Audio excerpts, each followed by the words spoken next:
যে উচ্চতায় যে ওজন থাকা উচিত তার চেয়ে যখন আমাদের ওজনটি বেড়ে যাচ্ছে তাকে আমরা বলছি অতিরিক্ত ওজন। তো এই অতিরিক্ত ওজনটি আমাদের জীবনের সব ক্ষেত্রে সমস্যা তৈরি করতে পারে। আমাদের স্বাস্থ্যগত যত রকমের নানাবিধ সমস্যা আমরা বর্তমানে ভুগছি, যে একেবারে ছোটোবেলা থেকে শুরু করে বেশি বয়স্ক পর্যন্ত প্রতিটি বয়সে আমরা অতিরিক্ত ওজনের কারণে নানা রকম স্বাস্থ্য সমস্যায় ভুগে যাচ্ছি।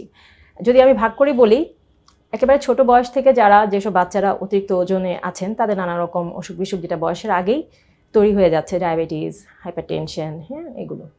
আর যখন তাদের মাসিক শুরু হয়ে যাচ্ছে তখন অতিরিক্ত ওজনের জন্য তাদের মাসিকের অনিয়মিততা তৈরি হয়ে যাচ্ছে, বিভিন্ন হরমোনের সমস্যা তৈরি হয়ে যাচ্ছে। আর সে কারণে দেখা যাচ্ছে তাদের পরবর্তী ভবিষ্যতে দেখা যাচ্ছে তাদের বিভিন্ন যে অসুখ বিসুখগুলো তাদের ছিল না, যেগুলো ডায়াবেটিস, হাই প্রেশার, এগুলো হয়ে যাচ্ছে। এবং এই অতিরিক্ত ওজন যখন তার বিয়ে হচ্ছে সেখানেও প্রবলেম করছে, সেখানেও দেখা যাচ্ছে তার কনসিভ হচ্ছে না। ওই একই কারণ, মাসিকের অনিয়মিতা এবং হচ্ছে আপনার হরমোনের অসামঞ্জস্যতা।